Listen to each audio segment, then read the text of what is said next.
Who was Jesus? Is he a historical character? Who wrote the Gospels? Why are they written in Greek? Why did they have a pro-Roman perspective? Why was the religion headquartered in Rome? Those were the mysteries that I saw about the Gospels. The origin of the Christian religion has been a subject steeped in mystery for nearly 2,000 years.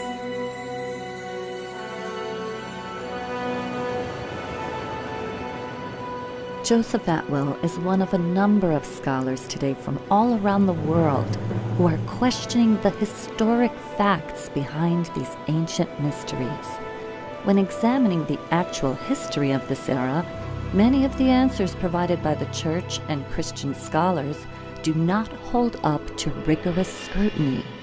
This is really important for our culture, to understand where Christianity came from. No doubt Christians have done a lot of good for the world, but then there are other Christians, often the most dogmatic, who create wars, hatred, and other harm under the disguise of religion. In studying how Christianity emerged, many of our scholars agree that it was used as a political tool to control the masses of the day, and it is still being used this way today. The problem is that Christianity has been used as a tool by government that uses the goodness in people against them. For example, support for the wars in the Middle East has been preached to evangelical Christians as a way to speed up the end of days. This is just one example of the way that propaganda is used to control and manipulate the populace. Actually, according to my study of the ancient texts, the second coming of the Christ has already occurred. Maybe we need to expand the possible answers about how Christianity originated, and deeper questions need to be asked. Maybe we need to examine what political motives were behind the formation of the Christian religion. I think it's a requirement of alert citizens to know how the Gospels were written, why they were written, who produced them, what was the purpose and back of all this. This is good citizenry. Everyone should be involved in this. Today, we live on the brink of an immense paradigm shift, and this modern time is very parallel to the era in which Christianity emerged. Studying this ancient era can give us the perspective needed for coming up with solutions to today's problems, and for helping create the better world that we envision.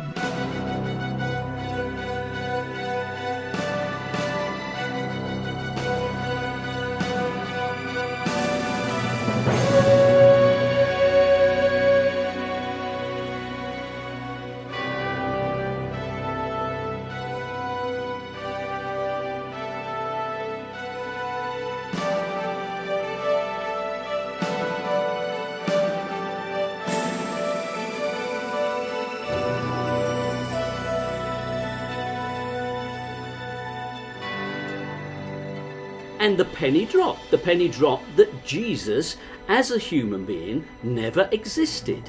The presentation of the Jesus character, it's somewhat of a composite of many messianic leaders of the time. Well, let's just go back to the drawing board, and we'll leave aside all of the assumptions of Christian history, and let's just look at the text afresh and consider every possibility. Let's open the whole game up. Can you think that Christianity is really paganism by a different name? Now it feels completely obvious. Some of us are saying that this was a sun god turned into a Jewish man. In all of this, we're dealing with literature. We're not dealing with history. So the answer is no, there is no history to this character of Jesus. It's entirely a literary creation. Some of our Bible scholars are mavericks, working outside the restrictions of mainstream religious institutions. This allows them the freedom to provide fresh insights and draw some startling conclusions about how Christianity was formed.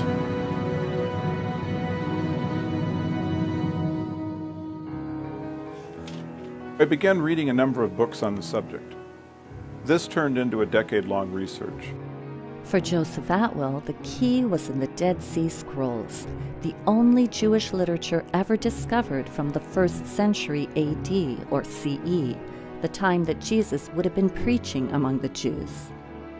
The characters in the Dead Sea Scrolls were militaristic, and you could see that this movement wanted to push the foreigners out of Israel. They were fundamentalists, whereas the characters in the Gospel are different.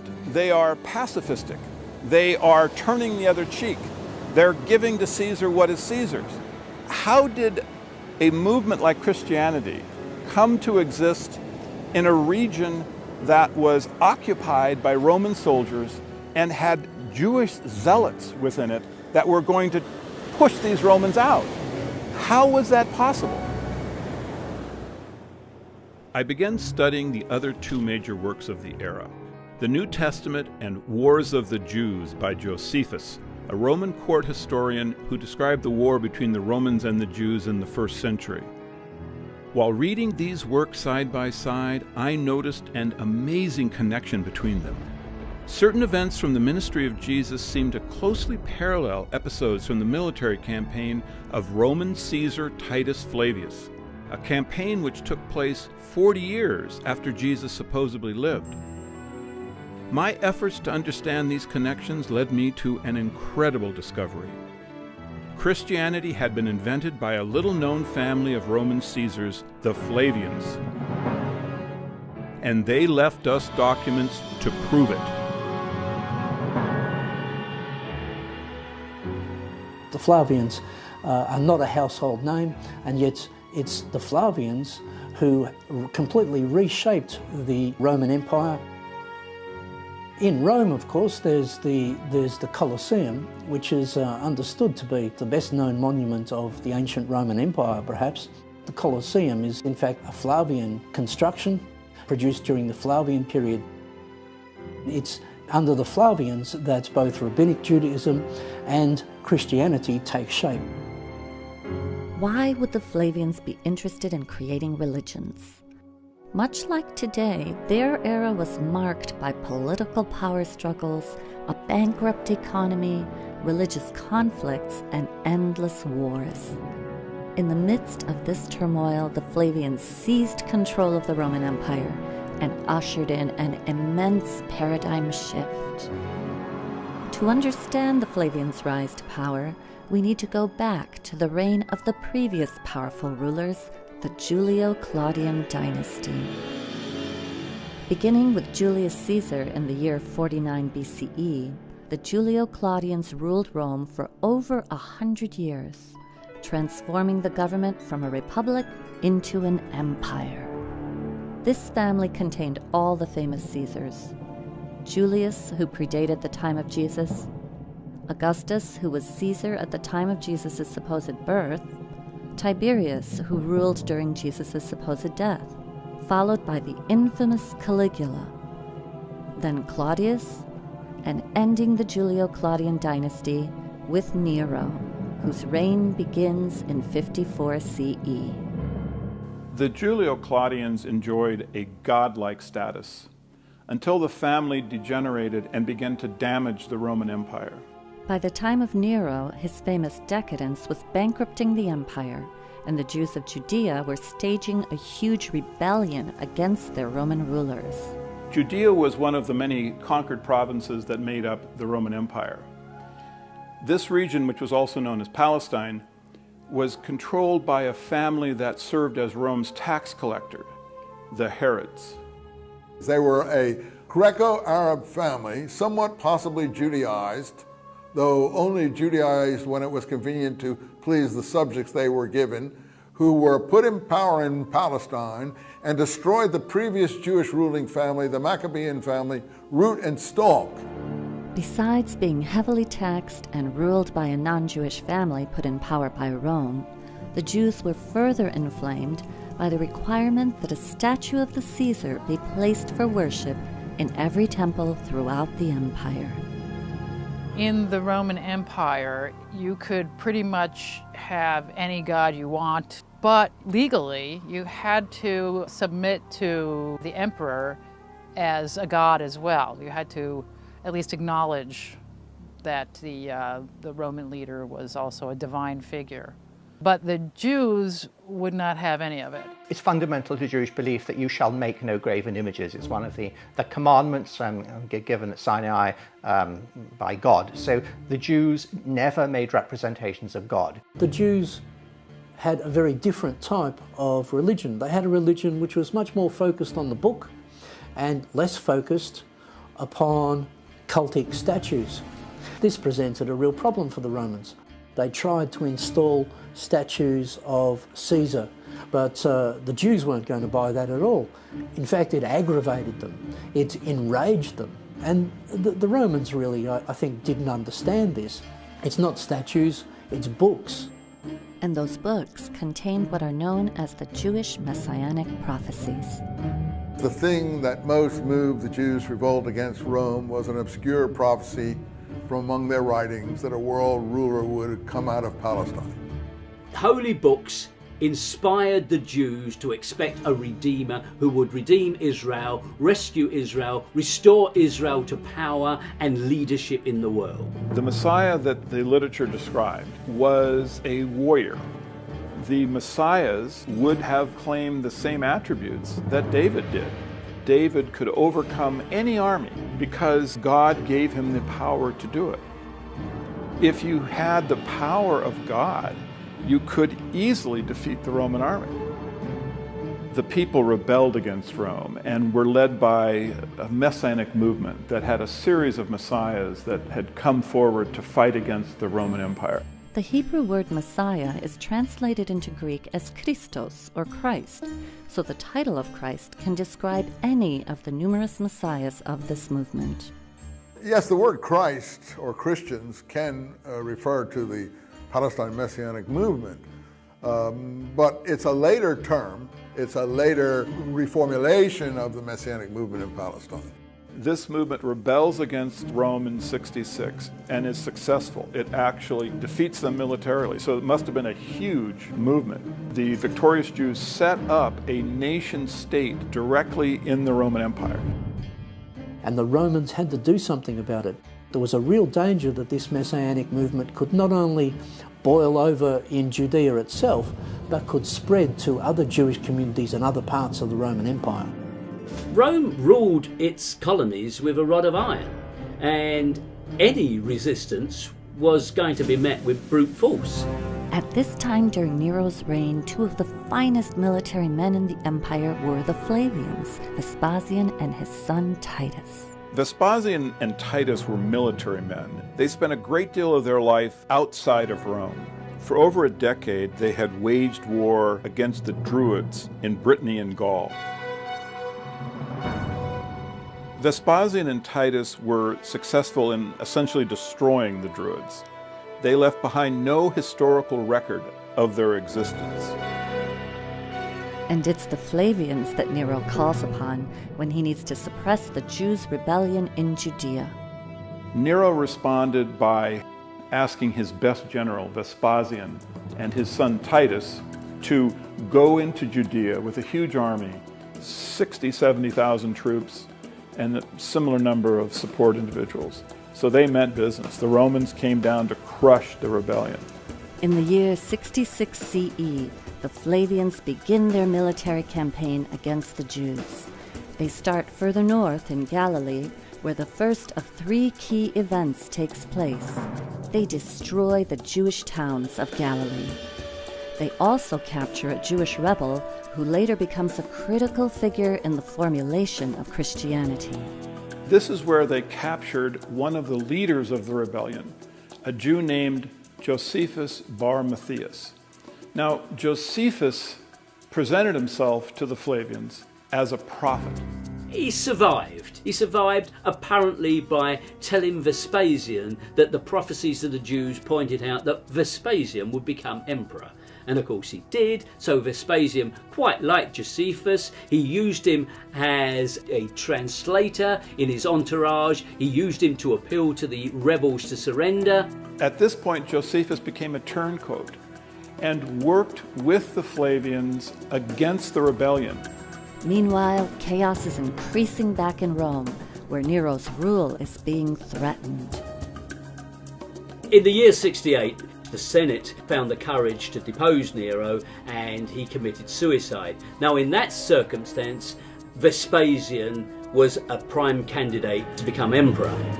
In the middle of this war, Vespasian returned to Rome and seized the throne. The Flavians then became the imperial family. With Vespasian becoming the new Caesar in Rome, Titus stays behind on the battlefield and sets his sights on Jerusalem, where the other two key events take place. Titus encircles Jerusalem with a wall, and finally he razes the temple, leaving not one stone atop another. It took a while. They eventually had to bring on starvation by building a wall, a barricade entirely enveloping the city. What happens, of course, is the temple in 70 is completely destroyed. For the Jews, it was the ultimate calamity because, of course, this was the house of their God, and it was destroyed by the Romans quite thoroughly. Titus, of course, was the victor of this great siege. Titus carried the spoils of this captured city back to Rome for his triumph. He took the treasures of the temple, their famous 7-branch candlestick. You can see it on the Arch of Titus in Rome. It celebrates that tremendous victory of Rome again triumphant, and Titus, of course, is the hero of the day.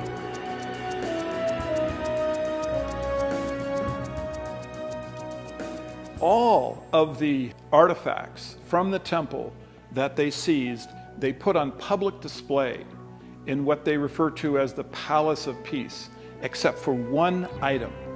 The Jewish scripture, Josephus records that the Flavians took and placed in their private palace where no one was allowed to see it. Although Titus Flavius successfully ended the rebellion in Judea, another rebellion soon broke out in Alexandria, Egypt. The Flavians were clear that this was not the end of the Jewish Messianic movement. They also recognized that it was the Jews' Messianic literature that was fueling this movement. So once they captured the Jewish scripture, they had all other copies of it destroyed. And that's why the Dead Sea Scrolls had to have been buried in a cave, because that was the only way they could be safe from the Roman destruction. There was not a single scrap of literature found from the Messianic movement until the scrolls were discovered. That's why they're such a treasure, because they're the only real voice of the Messianic movement that we have. And the real voice of the Jews' Messianic movement, according to our scholars, was violent and militaristic, not the pacifistic version depicted in the Gospels. War against Rome was a Messianic war. So that's why I say that the scrolls are not only the literature of the Messianic movement in Palestine, they're also the literature of the war against Rome. The Romans needed to subdue the Jews' religion, so they set about influencing it and changing it. They realise they can't destroy the Jewish religion altogether. That's not their objective. They realise they're sensible enough to realise that they can't do that.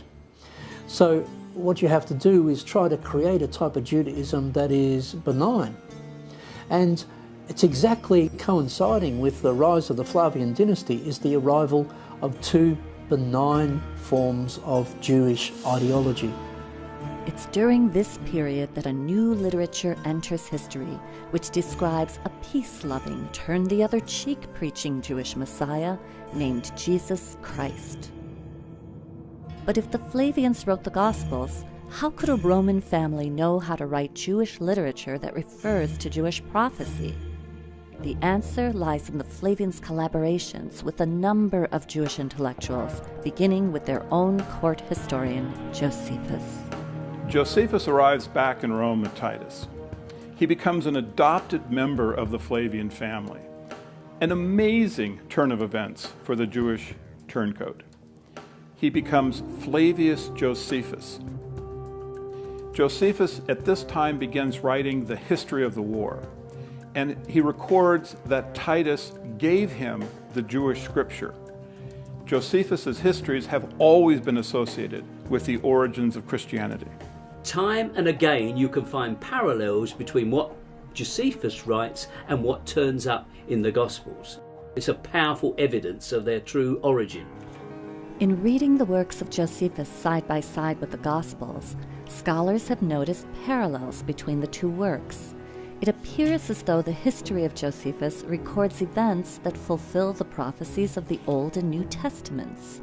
Early Christians understood this connection.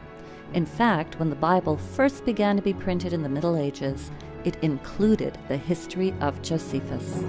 He was employed to write the official history that we have. The other histories from this period have been destroyed ruthlessly by the Romans. Josephus tells us this in very chilling passages, how the Romans exerted complete control of the literature of this period. There were alternative histories of the Jewish war written. Well, the Romans rounded up the writers of those histories and executed them.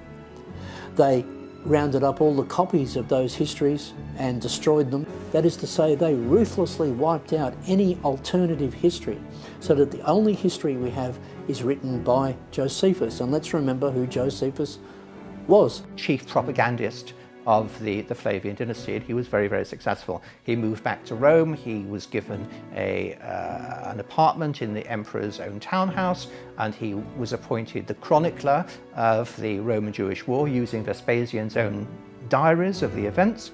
Also in the pages of his history, Josephus declares that the Jews' Messiah or Christ is none other than Flavius Vespasian and his dynastic family. To put it succinctly, Josephus says that there was a prophecy that a world ruler would come out of Palestine. The Jews thought this applied to one of their own. They were wrong in their interpretations. He used the most cynical interpretation. He applied it to the rise of the Roman emperor in Palestine. Josephus recorded that the Messianic prophecies foresaw not a Jew, but Vespasian and his dynasty. In fact, all of the Flavian historians recorded that the Flavian Caesar was the Christ. It was important to the Flavians that they be seen as the Christ, as divine and godlike, and this was not mere vanity. The Julio-Claudians before them had already established that presenting themselves as gods was a powerful tool in controlling their subjects. When the Flavians took over the throne, they inherited an enormous bureaucracy that was already in place, the imperial cult, which was dedicated to promoting the idea of Caesar as a god. Another part of the puzzle is the Roman imperial cult. Why is it important? Well, because it coincides with that same period of time as the emergence of the Christ cult. You had a whole social community. The whole social structure of these conquered territories was governed by the imperial cult. And if you wanted to succeed, the key social community to join was the imperial cult, because that's where all the movers and shakers were. This idea of the emperor becoming an object of worship was well established in the Roman system before Vespasian and Titus came along. It was prevalent in all major centres. It had its own priesthood. There was a ceremony, an annual celebration, annual games for the imperial cult. Now, it had many characteristics which would later colour the Christian cult. It grew in the same centres. It made claims that were later transferred to Christ.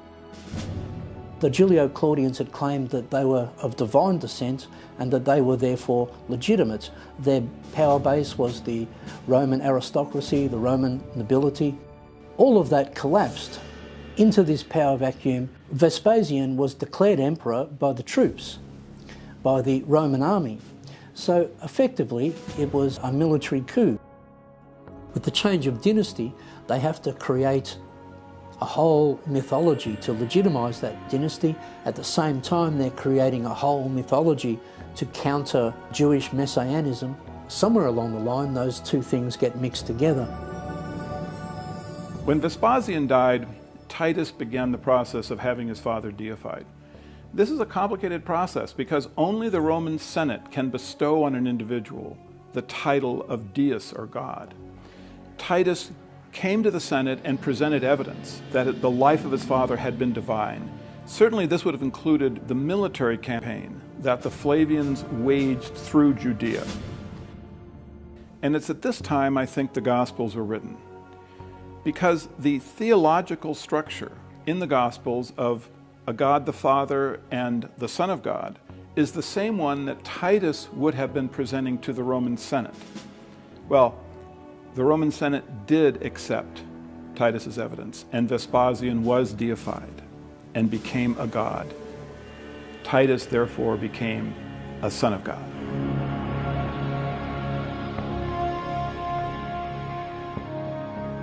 The Arch of Titus that still stands in modern Rome today is inscribed with a dedication to the divine Titus, son of the divine Vespasian, or son of a god. This imperial cult, set up to worship Caesar as god, also provided the basis for the structure of the Roman Catholic Church. Now, the rituals, paraphernalia and symbols of paganism were transferred wholesale to the Christian church. The most obvious and clear example is where the title of the pagan chief priest of Rome, the Pontifex Maximus, became the title of the Pope, the Christian Pope. If you look at who held the original bishop positions in the Catholic Church in those early times, you will see that they are members of the same pagan aristocracy. They simply changed their clothing a little bit. They wore the same garments, but they wore slightly different headdresses. They had become from being a priest of a pagan cult to being a priest of Rome. Where the Vatican now stands, there was once a pagan temple which celebrated the mysteries of a dying and resurrecting God-man who wasn't Jesus. There are many churches in Rome, I've been to a few, where you go above into the church and there's Jesus, and you go underneath and there's a little sanctuary of Mithras, and it's basically the same figure. So the Roman plot to invent Christianity is just so clever when you think about it. Through the Pope, who is God's representative on earth, they no longer needed expensive standing armies, wars and punishment of disobedient peasants. They could, through religion, rule their subjects.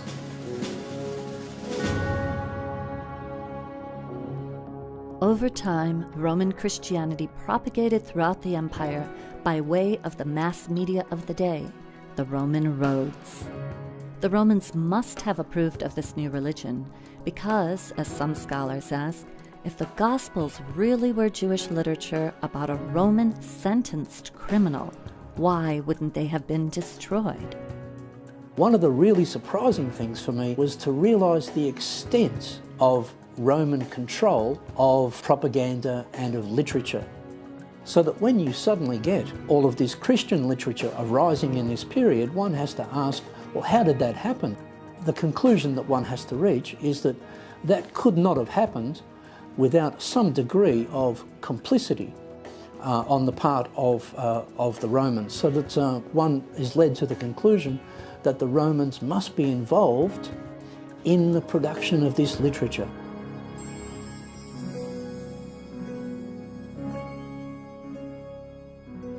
To produce and disseminate this literature was a huge undertaking, and the Flavians undoubtedly had collaborators. We know they were funded by the wealthiest family in the world at this time, the Alexanders, a Jewish family who served as Rome's tax collectors in Egypt. Like the Herods in Judea, the Alexanders had strong motivation to keep the Jews' messianic movement from threatening their position and their wealth. One of their family members was Philo of Alexandria, a famous Jewish theologian who was already writing works that combined Jewish beliefs with the modern Greek and Roman pagan beliefs of the day.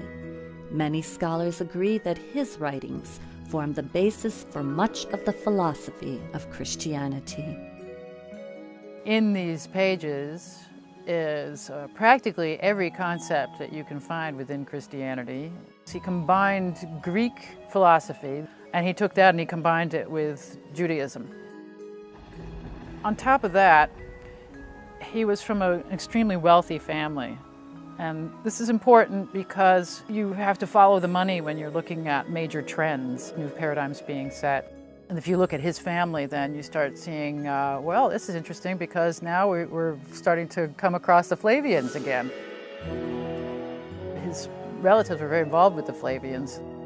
That whole area is where we want to look very closely for the Christian origins. It's from exactly this same circle of people that you get the first signs of Christian ideology, and they all lead to the rise of the Flavian dynasty. Another wealthy, influential character, Princess Bernice, was from the Herod family in Judea.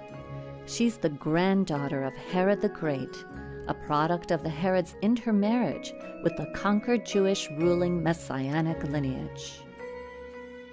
Princess Bernice appears in the New Testament, which makes her an interesting character. She had 2 or 3 husbands and then became the mistress of Titus. So you can see this again, rather like Dynasty here. You know, powerful people, mixed marriages, you know, shacking up with the conqueror. Yeah, and it's really where Joe Atwill takes his idea of a conspiracy to write the New Testament. But let him say it in his own words. Bernice was a Herod related by marriage to the Alexanders, and of course later she became the mistress to Titus. The fact that she was so closely linked with the Flavians shows you that the 3 families were very unified in financial, romantic, and likely theological issues.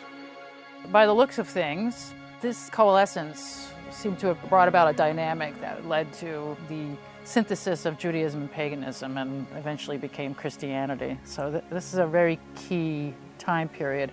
I believe that the Gospels were actually written under the control of the Herods, the Alexanders, and the Flavians. These families had the motivation to create Christianity, and with the expertise in Judaism that the Alexanders and the Herods had, they had the actual technical ability to come up with these stories that are fulfillment of Hebraic prophecies. So it seems the Flavians had the motivation, the means, and the collaborations through which they likely constructed and began disseminating Christianity. And if our scholars are correct, one of the documents they left behind are the Gospels themselves. I began working on the study of the Gospels in the 1970s, and I look at texts in terms of how were these composed, what does understanding their structure tell you about who wrote them and why they were written. These texts were not independent Jewish texts, but they were created as literary works using classical literary models. If we expect that this is the testimony of witnesses, we've got a major problem. We actually have 4 anonymous documents. They were not written by the named people on those documents. This is simply church tradition that the Gospels are so named according to Mark, according to Matthew.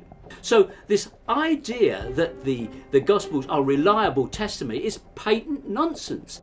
Why are the Gospels called Gospels? That's a critical question. The word gospel in Greek is evangelion, and it means good news of military victory. Whose military victory are we celebrating here in these Gospels? Well, it seems to me that we are celebrating clearly the Roman military victory, because these events, the Battle of Gadara, the Battle of the Lake of Galilee, the successful battle at Jerusalem, these are battles that the Romans won. Why are the Gospels celebrating battles that the Jews lost if these things were written by the Jews? The fact that the Gospels are known to us in Greek and not in Aramaic or Hebrew is, I think, just evidence of their authorship. They were not written by any followers of Jesus who would have surely spoken Aramaic, and if they had been fishermen and simple folk, they would not have had the literal skills to write them anyway. If we look closely, There actually are clues in the Gospels that point to who the true authors were. A lot of the Christian literature advocates turning away from the Jewish law and obeying Roman law. Well, this fits perfectly into Roman propaganda purposes. And then you have, in general, the portrayal of Jesus as the peaceful Jew who is wandering around in what is depicted as a sort of pastoral scenes, talking to fishermen and farmers and so forth, when in fact, this is a war zone. Judea is a war zone. And you ask yourself, well, why is it not portrayed as a war zone? I mean, they really had it down pat. They have Jesus saying, render unto Caesar what is Caesar's, which is basically in response to talking about money. Whose benefit would that be? It's so blatantly obvious. The perception of Roman characters in the Gospels, they're all interpreted in a favourable light. They are pro-Roman. They do not depict the Romans as the forces of evil. They reverse that. It's the Jews who become the forces of darkness. It's very striking that various passages in the Gospels refer to the Jews as some people separate from the heroes of Jesus and his disciples. The Jews are those who object. The Jews are those who try to thwart the divine plan. Now, that gives us a clue, certainly, to who were the true authors of this book. They are works of literature created by people who are trained in Jewish literature, but whose values are pro-Roman. The Romans wanted to promote anti-Semitism, and so they arranged the story of the beloved man God, Jesus Christ, to appear as if the Jews had brought about his death. Because of this, the Jews would have to suffer anti-Semitism throughout history.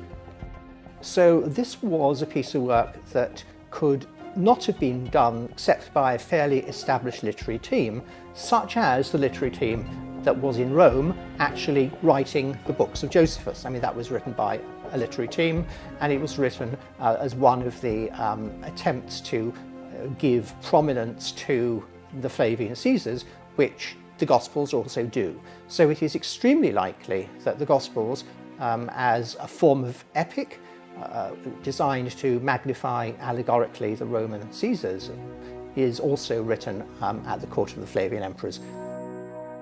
But the Jesus story takes place many decades before the Flavians came to power. Why would the Flavians create a work about a Jewish Messiah that wasn't even from their own era? The Gospels were very precisely backdated 40 years. Jesus' ministry was started in 30 CE, exactly 40 years from the destruction of the temple. His ministry ends at Passover, 33 CE, which is 40 years before the end of the Jewish-Roman War, which occurred at Passover in 73 CE with the famous Battle of Masada. The Gospels are backdated into the period of Pontius Pilate. That is to say, before the First Jewish War, which is to say, in the Julio-Claudian period. But this is typical of Flavian literature. It's a Flavian technique. What they do is they backdate this story into the period of their enemies, namely the Julio-Claudians. And so, generation after generation of Christian scholar and even secular historians go hunting in the Julio-Claudian period for the origins of the Gospels. They don't really find any answers there. There are allusions in the Gospels to the destruction of the temple. The most reasonable answer to that is that these texts were written after the destruction of the temple. That is to say, in the Flavian period, after the change of dynasty. This backdating of the story of Jesus Christ, 40 years earlier from the time the Gospels may actually have been written, explains why many of the prophecies of Jesus came true within exactly 40 years. What does this all add up to? In my view, the thing that is most significant is the research by Joseph Atwell in his book Caesar's Messiah, which suggests that the Gospels were actually created as works of Roman propaganda at the end of the Roman-Jewish War under the reign of the Flavian emperors, that is Titus Caesar and Vespasian Caesar. And if you end up worshipping Jesus, what you will really end up doing is worshipping Caesar in disguise. This may have been how the Flavians finally got the Jews to worship Caesar as a god, by giving them Jesus Christ, a Messiah more to the Romans' liking. But is there any actual history to this character? Where did he really come from? The mystery to me begins with his very name. In Greek, Jesus means Savior and Christ means the Messiah. This didn't strike me as something you would call a young child. These two words are already important within Judaism before Jesus Christ supposedly existed. Major biblical figures to a Jewish Greek-speaking populace would already be called Christ. Their ears would already be acclimated to accepting this title. So it isn't just a unique name of a single person that just suddenly popped up. What did we actually know about Jesus Christ the man? I don't think that Jesus can be historically defended. I don't think there's any evidence that we can extend to that particular Jesus. So when you actually set out to investigate the historical Jesus as opposed to the Christ of faith, you very abruptly enter a void. You find that whereas you might imagine the core details of Jesus are readily known and accessible, you actually discover there's no such thing. Further, there had never been any archaeologic evidence of Jesus Christ that had ever been discovered. You cannot find an established and incontrovertible biography of Jesus at all. It doesn't exist. You enter a strange twilight zone of early Christian belief.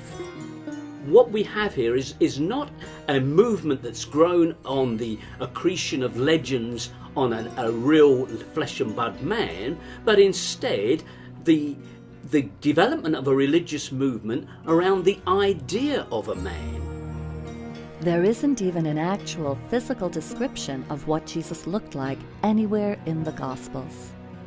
The presentation of the Jesus character, it's somewhat of a composite of many messianic leaders of the time. Many messianic leaders of the time, most or all of whom came to a bad end, usually by crucifixion, because crucifixion was the Roman punishment for seditious activity. And the penny dropped that Jesus, as a human being, never existed. In all of this, we're dealing with literature. We're not dealing with history. So the answer is no, there is no history to this character of Jesus. It's entirely a literary creation. What the Romans did was they saw the Jews' reliance and belief in prophecy. So they said, okay, they want a prophet, let's give them one. It seems that in the construction of the literary character Jesus Christ, the Roman authors borrowed religious concepts not only from Judaism, but also from other gods and religions that they knew. Some scholars have noticed the similarities between the story of Jesus and the ancient pagan mysteries. In ancient mythology, we find this whole strain of thought called solar mythology. Many gods start taking on solar attributes because as agricultural communities become more important, the sun becomes a big focus, the most obvious reasons of planting and harvesting. The sun is then personified, so now we have a male sun god. It becomes a religion in many parts of the world. Christianity usurped a tremendous amount of sun worship. Some of us are saying that this was a sun god turned into a Jewish man. This December 25th birthday was in fact the winter solstice. This is really in fact the birth of the god of light. December 25th actually is the end of a 3-day period of when the sun stands still. The sun appears to be dying as the days become shorter, and the sun is reborn at that point. Across the ancient world, there was this form of experiential and philosophical spirituality in these mystery cults, or mystery schools. And at the center of these schools, you would find a mythos, which was an initiatory myth, a symbolic myth, which would help people who were going through the initiatory process come to this spiritual awakening, this knowledge, this what they called gnosis. And what you see in these myths is the elements that will later become the Jesus story. Let's ask the question, is Jesus developed from pre-existing literary characters? Jesus has certain episodes in this so-called life, and each one of them can be traced to a prior representation of that type. If you look at the elements which we found in the pagan mystery school myths, you find the story of a dying and resurrecting Son of God who's born of a virgin, has 12 disciples, turns water into wine at a wedding, brings a new religion of love, is accused of heresy or of provocation by the authorities, is put to death, sometimes by crucifixion. And then if you want to commune with the God-man, you take bread and wine, and then you can come to eternal life. Well, all of this is, of course, Christianity. Easter itself is a long pre-Christian celebration of the resurrection of spring from the death of winter. This is an ancient shamanic rite you'll find all over the world, that you go through a ritual death where you get reborn, but you're reborn as an awake being. So you've died just to your lower nature and woken up to your higher nature. You can find them in the Old Testament, in the Jewish mythology as well. It isn't just pagan parallels. I mean, the New Testament, for example, the Ascension. We have an ascension with the Old Testament figure of Elijah, and it's a very dramatic ascension. Elisha-Elijah cycle. These are two Jewish prophets, one followed on from the other, which have many of the story elements found in Jesus. For example, there is a multiplication of food miracle, there is a raising of the dead miracle, there is a water miracle, there is ultimately an ascension to heaven miracle. Is this fulfillment, or is this simply copying of a useful theme? You can see where they just used Old Testament characters and scriptures as a blueprint to create this new one. A lot of the ethics of Christianity actually were around before Christianity. Do unto others as you would have them do unto you is in fact from the Old Testament. Jesus didn't make that up. Many of the other aspects of Christian ethics, many things which we might like to applaud as very good aspects of Christian ethics, can be found in the Stoic philosophy in Rome, which, by the way, was exactly the philosophical and ethical school promoted by the Flavians. There's little that is original about Jesus. If one separates from his words advice that was in the interest of the Roman imperial family, all that you have left are snippets of widely known philosophies, truisms, and concepts that came directly from prior Hebraic literature. The reason I am now convinced there's no historical Jesus, which seems a real, like, whoa, to people who are not familiar with the idea, is a combination of things. First of all, there's no evidence for an historical man which stands up to proper scrutiny. Secondly, is the story of Jesus is full of these motifs which come from the pagan mysteries. And the third reason is because in the early Christian movement, there's these two types of Christians, certainly by the 2nd century, which I think of as Gnostics and literalists. What marks out the literalists, who will become the Roman Empire and the Roman Catholic Church, is that they've got an historical man. What marks out the Gnostics is that they see it allegorically, and their great heresy is that Christ didn't come in the flesh. Now, the winners write history, and the history books have been written by the literalists. And all of the tradition about the Romans trying to torture and suppress Christians, these traditions are correct. They definitely persecuted the messianic, militaristic Christians, and they certainly would have frowned on the Gnostic, independent thinking Christians, but the Roman pacifistic giving to Caesar what is Caesar Christians, that group would have been promoted. Which makes it perfect for the Roman Empire. And it's a fascist empire. It's got a very simple message: just believe this, you don't have to transform, and you have to go through the authorities, through the bishops, through the state, ultimately. It's the perfect thing for them to pick up, and that's what they do. Our scholars agree that the Gospels are complex literary creations, drawing from both pagan and Jewish myths. But Joseph Atwill goes a step further to say that the Flavians wrote passages directly into the Gospels which show that they were the authors.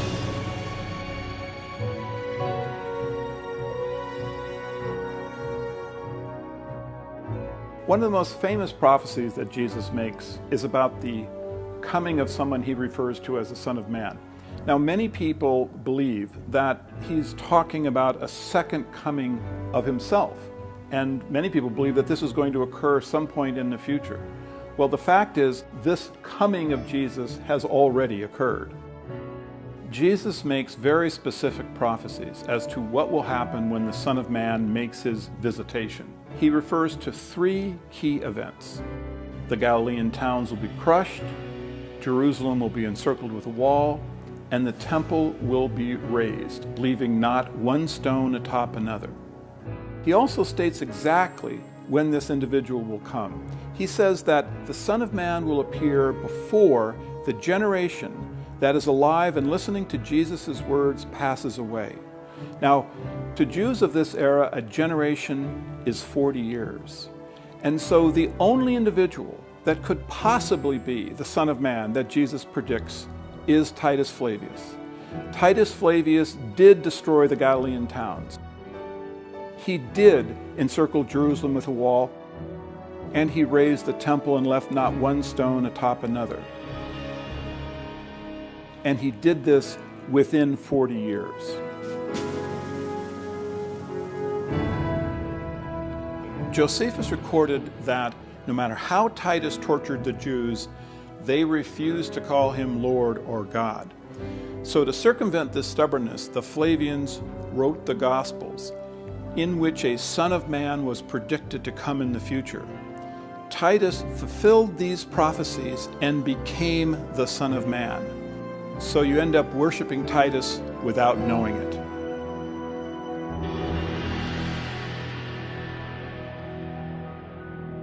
To further support his thesis that the Flavians originated Christianity, Joseph Atwill points to the Roman Catholic Church's earliest saints, known as the Christian Flavians.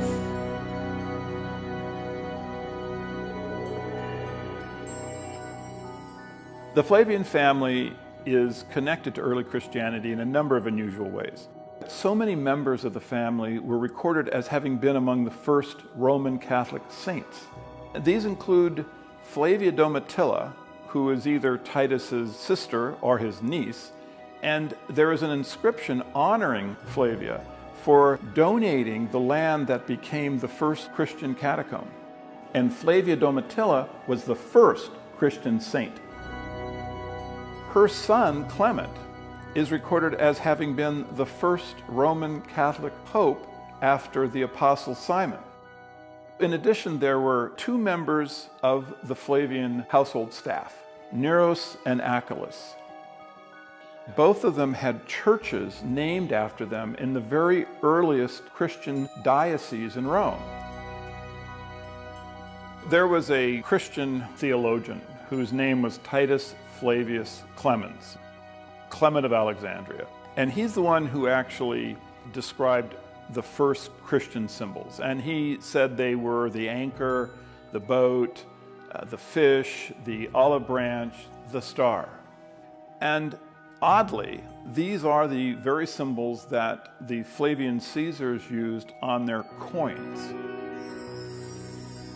The final connecting point between the Flavian family and Christianity is that in the 4th century, Flavius Constantine made Christianity the state religion of Rome.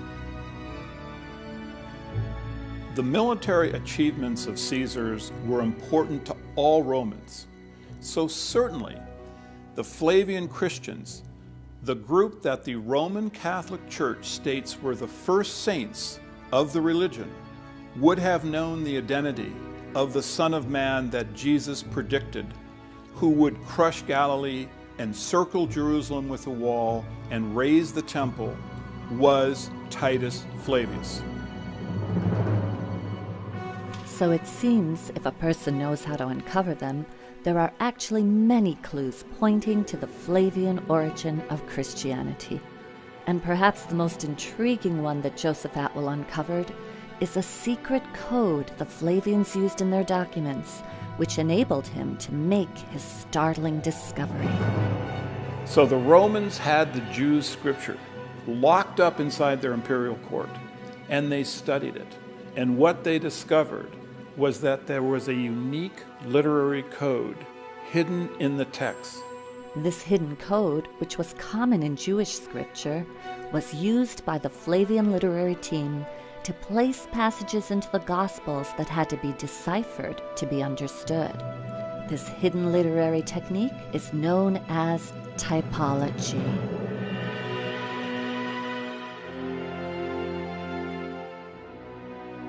Typology is used throughout the ancient Hebraic literature.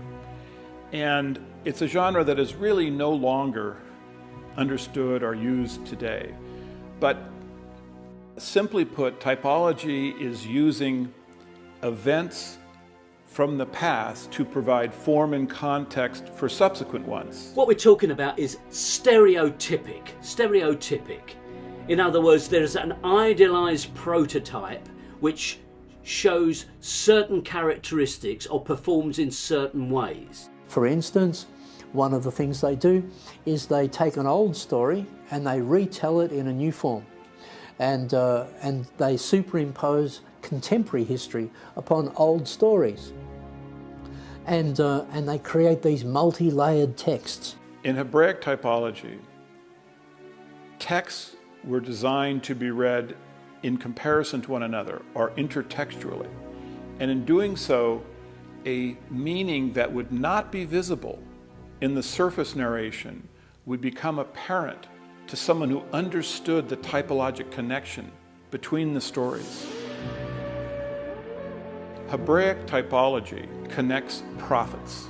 Events from the life of one prophet are placed into the life of a subsequent prophet. And this shows that there is a divine pattern established by God connecting his prophets to one another.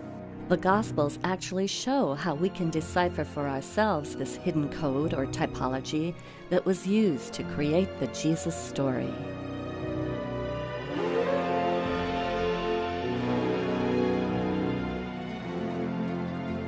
At the very beginning of the Gospels, there's a primer of this typology. What the author of Matthew has done is take events from the Old Testament and place them into the life of Jesus. These events occur in the same sequence in the story of Jesus as they occur in the Old Testament. Numerous Bible scholars had already identified the following parallels. Both stories have a patriarch named Joseph who travels from Israel to Egypt, a ruler who massacres innocent boys, a divine character who states that all the men are dead who sought your life, and then a return from Egypt to Israel. This is followed by events which have passing through water.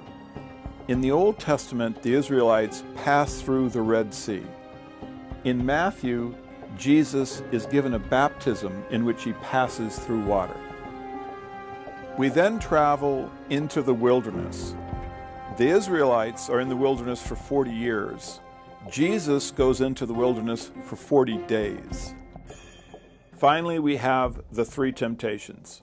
In the Old Testament, we have the temptation by bread, the statement, "Do not tempt God," and the commandment to worship only God. These appear again in Matthew, where Jesus is tempted by bread, tells the devil, "Do not tempt God," and instructs him to worship only God.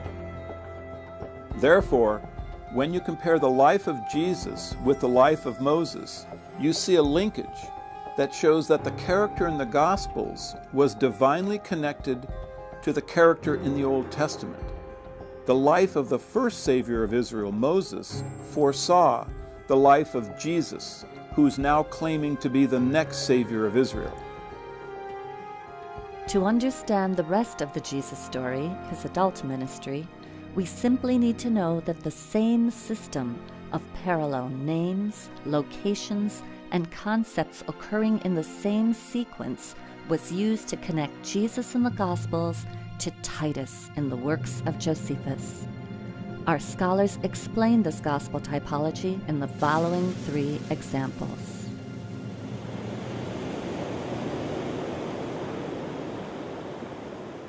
Jesus comes to the Sea of Galilee at the beginning of his ministry. He gathers his disciples to him and he says, "Do not be afraid. Follow me and become fishers of men." In the Gospel of Luke, Jesus actually says catchers of men. Titus comes to the same location, to the Sea of Galilee. He gathers his troops, his disciples, together and he says, "Don't be afraid." And then he leads them. They follow him and they attack a group of Jewish rebels. They sink the Jews' boats. The Jews attempt to swim to safety, and the Romans use their spears to catch them. They become fishers of men. The match isn't exact, but we should never expect it to be exact. It's simply a type which is repeated across the whole of the New Testament.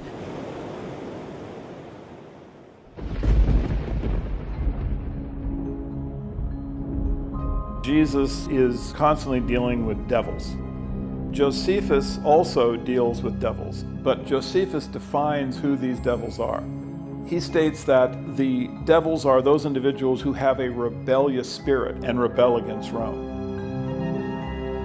At Gadara, Jesus encounters one man who has a legion of demons inside his mind.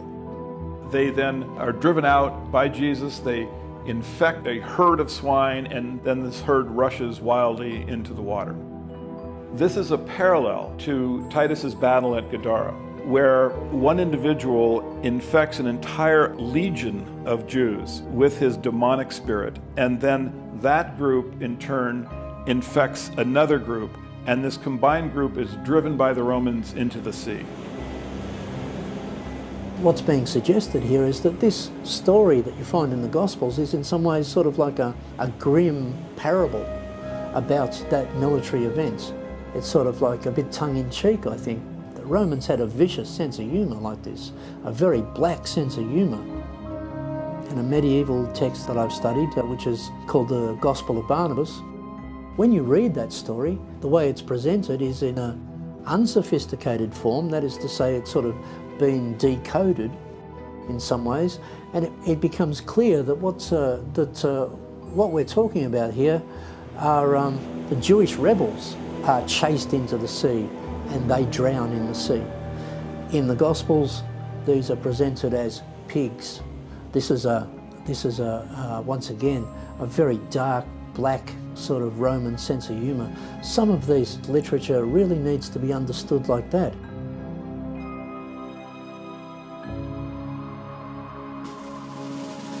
In Josephus's biography, he describes when he was in the entourage of Titus during the closing stages of the siege of Jerusalem, he chanced upon 3 of his friends who were being crucified. And he pleaded with Titus for their release. And Titus gave that permission, and the 3 figures were removed from the cross. 2 of them died, and 1 revived. Now, if you're looking for a stereotypic example of how some idea was floated into the mind of someone writing the Gospels, that is a pretty clear example. It's certainly a strange occurrence that we find such an incident in the works of Josephus when it shows up in such a dramatic form in the Gospels. In the Gospels, Joseph of Arimathea asked the Roman commander to take Jesus down from the cross. In Josephus's history, Joseph Bar Matthias asked the Roman commander to take someone down from the cross. Arimathea is a pun on Josephus' last name, Bar Matthias. When you read our sources really carefully, and you have to do it really, really carefully, because they didn't spell it out for us. It's effectively very well hidden. We have to understand that our literature, a lot of our literature is essentially propaganda. The Romans are not writing objective history, and all of our literature has been through Roman filters. Perhaps that's the significance of the Dead Sea Scrolls, that this is literature that hasn't been through the Roman filters. It's important to realize that Josephus wrote in an era when allegory was regarded as a science. Educated readers were expected to be able to see another meaning in religious texts than the one that appeared in the surface narration. We're dealing with Roman literature on the one hand and Jewish literature on the other, and it has to be said that in both cases they're much more sophisticated, much more multi-layered and elusive and much trickier than modern readers suspect. No, it's not a simple literature. It's very, very complex, allegorical literature that indulges in the literary games that the Romans played. The more you understand about Roman literature in this period, and then you place the Gospels and other Christian literature in that same milieu, you can start to see the games that are being played in that literature. Now, these parallels have been seen by other scholars, but what they failed to notice is that they occur in the same sequence, and thereby they create a typologic pattern. The Flavian thesis, it's trying to read these texts in context, because in any given text, you've got the text in the first instance, and then you've got the context, the environment in which it happened, and of course in all of these texts also you've got a subtext. So you've got text, context and subtext, and you have to be able to read all of those things. And unfortunately, many religious people who are coming out of seminaries, who are coming out of religious colleges, they're just not being trained in this sort of level of reading. They're instead being trained to just read on one level, which is a literal level, and I think that that's very unfortunate, and that really needs to be challenged. By studying the multiple layers in these ancient texts in the original Greek language, Joseph Atwill was able to discover not just a handful, but over 40 typological parallels between the Gospels and the works of Josephus, which show that the ministry of Jesus Christ followed in exact sequence the military campaign of Titus Flavius, through parallel names, locations, and concepts. Once I understood the system that the Flavians were using to link Jesus and Titus, I was able to discover dozens of these parallels between Jesus and Titus. And what was amazing is that they occurred in the same sequence. And this simply proves that this was deliberate, that these unusual parallels had been created by the Flavians as a signature. It is their way of telling posterity that they authored the Gospels. These parallels are the Flavian signature of the Gospels.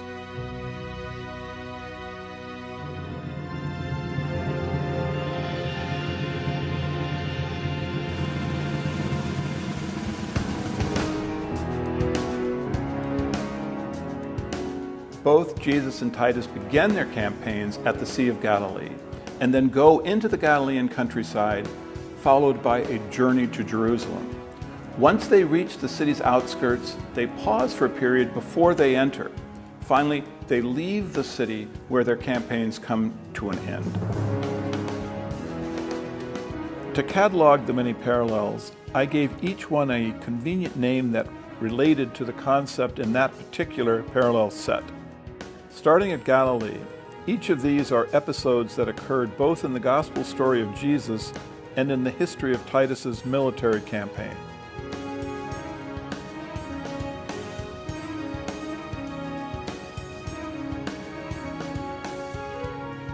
Both Jesus and Titus journey to Jerusalem, each sending messengers ahead to meet him when he gets to the city.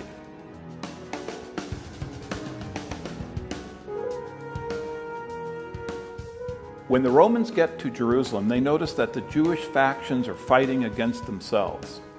At this point in the Gospels, Jesus talks about a house divided against itself cannot stand. Then Josephus wrote that in preparation for battle, Titus ordered all of the fruit trees between the Roman camp and the walls of Jerusalem cut down. At this point in the Gospels, Jesus states that if a fruit tree does not bear good fruit, cut it down. Titus goes around the walls of Jerusalem looking for the best place to construct a tower from which they can launch their attack. At this point in the Gospels, Jesus asks, which one of you who is going to build a tower doesn't first sit down and think about the cost? At this point in the history, Titus sends Josephus to ask the Jews what terms they will accept for peace. In the Gospels, Jesus describes a king who sends a delegation to ask for terms of peace.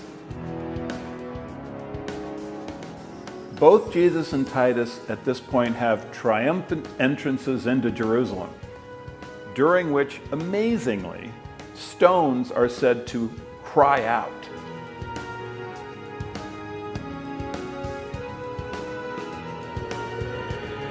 Each then drives a den of thieves out from the area in front of the temple. This is followed by Titus encircling Jerusalem with a wall and Jesus predicting that Jerusalem will be encircled with a wall. Because of the wall, starvation sets in Jerusalem. Josephus wrote that a woman named Mary, who called her son a myth for the world, slayed him, ate him, thereby turning him into a human Passover lamb. In the Gospels, we now have the Last Supper. Jesus tells his disciples, "Take, eat, this is my body, this is my blood," thereby turning him into a human Passover lamb. Here then is the Flavian signature of their authorship of the Gospels. You can see the fingerprints, that they've left their fingerprints all over these texts. You can start to, as it were, decode these texts and start to arrive at some really startling conclusions about how early Christianity first arose. Our scholars have shown that the Gospels were not the product of primitive Jewish fishermen.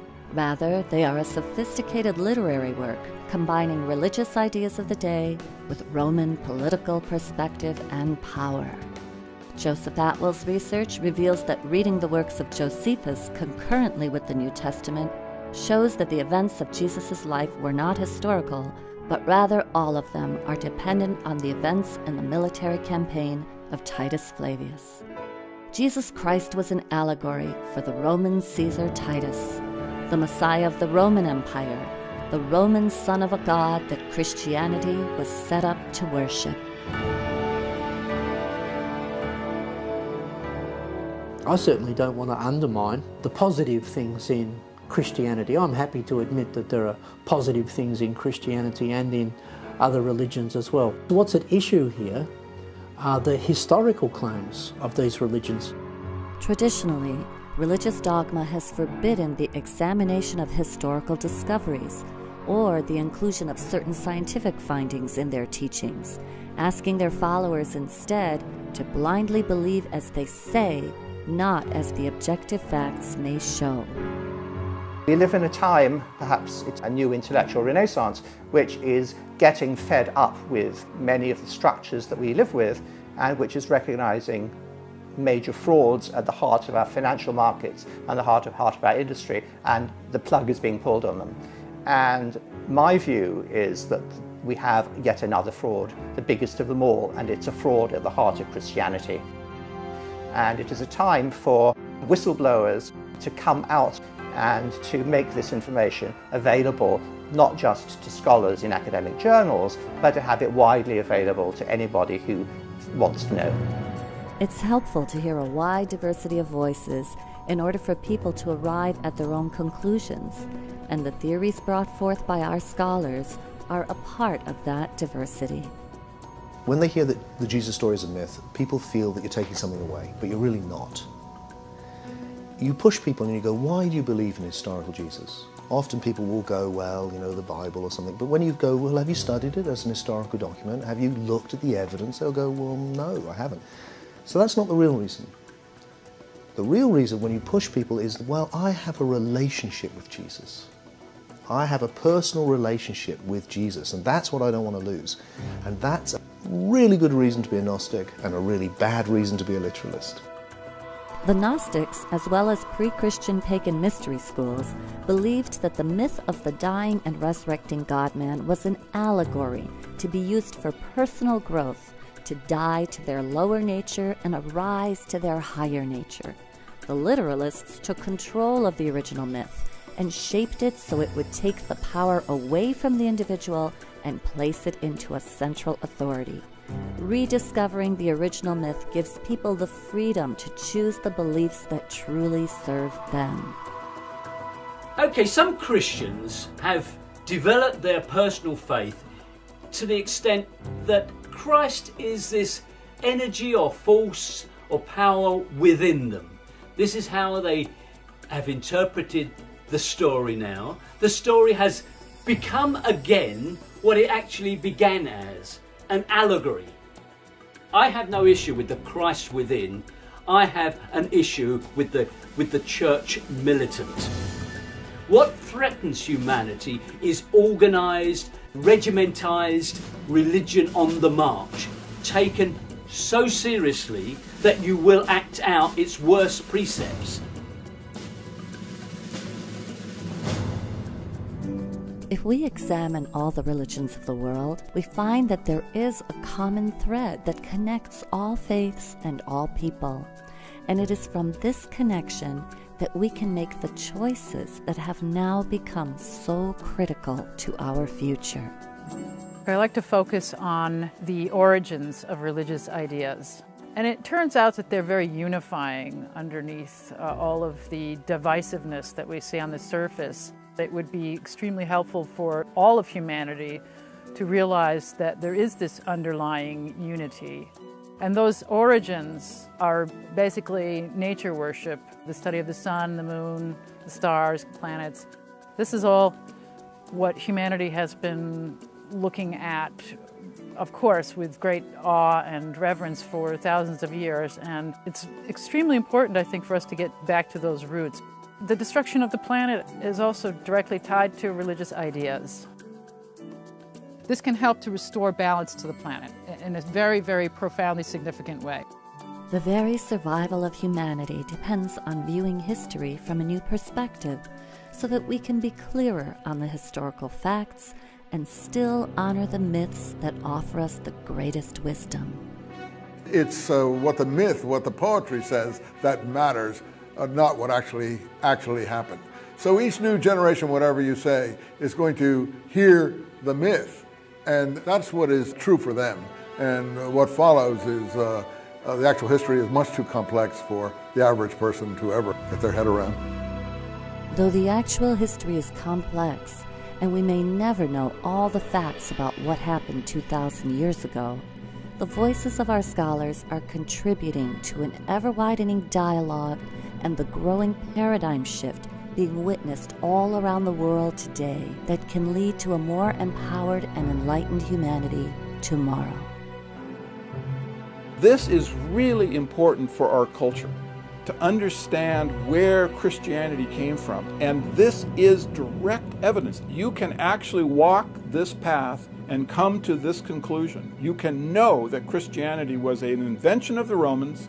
It was done to pacify their subjects. And this is important because it gives us a different way of understanding government, how government operates, the tools that government uses, the purpose that government has for the various propaganda apparatus. Evangelical Christians are getting away with debunking facts as mere theories, even subjects like evolution, but they provide no evidence for their position other than to simply cite religious dogma. And if you look at the influence that dogma is having in the media today, you can easily see it is increasing. I would like to challenge these extremists to consider the possibility that my findings are correct. Though there is much good in Christianity, we have to understand how rulers have used it to control us and how they are still using it to control us today. I hope citizens will be more skeptical when they hear an authority figure using faith to interpret laws or a belief in Armageddon to create governmental policies. The Flavians encoded a secret message into the Gospels, which we can now understand in a new light. You shall know the truth, and the truth shall set you free.